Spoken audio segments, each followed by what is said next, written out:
Passaremos então agora a trabalhar o tema sobre repartição das receitas tributárias, que diz respeito ao fato de uma determinada pessoa pública competente para instituir e exigir um tributo não ficar com a integralidade desses recursos porque há determinadas regras de repartição previstas no texto constitucional. E é isso que vamos verificar, quais os tributos e para quais pessoas devem ser partilhadas determinadas receitas tributárias, ok? Cabe aos Estados-membros e ao Distrito Federal, diz o artigo 157, inciso 1 da Constituição Federal, 100% do imposto de renda retido na fonte sobre rendimentos pagos a qualquer título por eles, suas autarquias e pelas fundações que instituírem e mantiverem. Em relação a novos impostos que a União venha a criar com base na competência residual, cabe aos Estados-membros e ao Distrito Federal 20% desses novos impostos dentro do que está previsto no artigo 157, inciso 2 da Constituição Federal.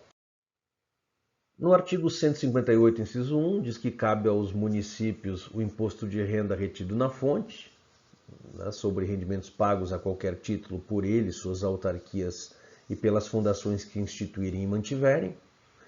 Em relação ao ITR, nós temos o artigo 158, inciso 2, que diz que 50% do ITR cobrado no território de um determinado município pertence ao município. E se o município aderir, mediante convênio, junto da União, arrecadar no seu território e fiscalizar o ITR em seu território, fica com 100% do produto da arrecadação do ITR nessa situação. O artigo 158, inciso 3, diz que pertence aos municípios 50% do produto da arrecadação do imposto do Estado sobre a propriedade de veículos automotores licenciados em seus territórios. Então, 50% do IPVA pertence aos municípios onde eles estão os veículos emplacados. Vejam, uma regra de extrema importância é aquela que está anotada no artigo 158, inciso 4º e parágrafo único da Constituição, que trata da partilha do ICMS, onde diz que cabe aos municípios 25% do produto da arrecadação do imposto do Estado sobre operações relativas à circulação de mercadorias e sobre prestações de serviço de transporte interestadual, intermunicipal e de comunicação, o ICMS. Então vejam, 25% de todo o ICMS arrecadado pelo Estado, ele partilha com os municípios. Sendo que destes 25%, 3/4 destes é de acordo com o que foi gerado pelo município de ICMS. E outro 1/4 na forma prevista em lei estadual. Vejam, a maior fonte de arrecadação desses municípios bem estruturados, como Caxias, Gramado, Canela, Farroupilha, Bento e outros, advém exatamente da repartição do ICMS.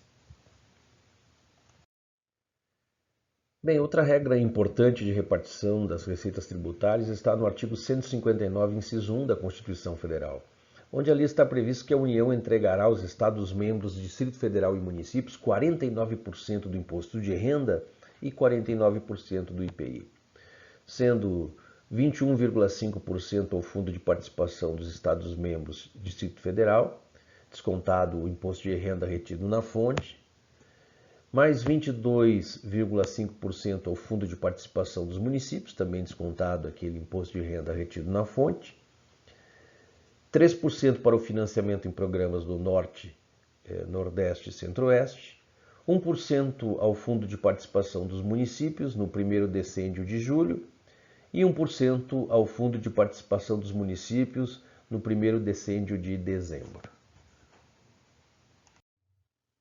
O artigo 159, inciso 2 do texto constitucional ainda diz que a União entregará aos Estados-membros e Distrito Federal 10% do IPI distribuído proporcional às exportações dos produtos industrializados, mas limitado cada unidade da federação a 20% deste percentual. E havendo eventual excedente, então deve ser distribuído entre os demais participantes. O artigo 159, inciso 3º da Constituição, prevê que a União deve entregar aos Estados-membros e Distrito Federal 29% da contribuição interventiva no domínio econômico sobre os combustíveis. O artigo 153, parágrafo 5º, inciso 2 do texto constitucional, estabelece que a União deve entregar aos municípios 70% do IOF cobrado sobre o ouro quando ele é tido como ativo financeiro e instrumento cambial. Os outros 30% do IOF sobre o ouro, quando ele é tido como ativo financeiro e instrumento cambial, a União entregará então aos Estados-membros, ao Distrito Federal e aos territórios, conforme a origem. Previsão do artigo 153, parágrafo 5º, inciso 1. Então vejam que a União, no caso do ouro, quando ele é tido como ativo financeiro e instrumento cambial, não fica com nenhum centavo dessa receita. 70% vai para os municípios e 30% deste IOF vai para os Estados-membros, Distrito Federal e territórios, conforme a origem. Por fim, nós temos um dispositivo importante, que é o do artigo 160 e parágrafo único da Constituição Federal, que estabelece uma vedação à União na retenção ou restrição à entrega e emprego dos recursos a repartir com estados, Distrito Federal e os municípios. Mas não há o impedimento da União e dos estados de condicionarem a entrega dos recursos ao pagamento dos seus créditos e de suas autarquias e a aplicação em ações em serviços públicos de saúde dentro daqueles recursos mínimos previstos em lei. Tendo, portanto, trabalhado sobre as repartições das receitas tributárias, convido você para participar de nossa próxima aula, dando sequência, então, aos estudos do direito tributário. Até breve.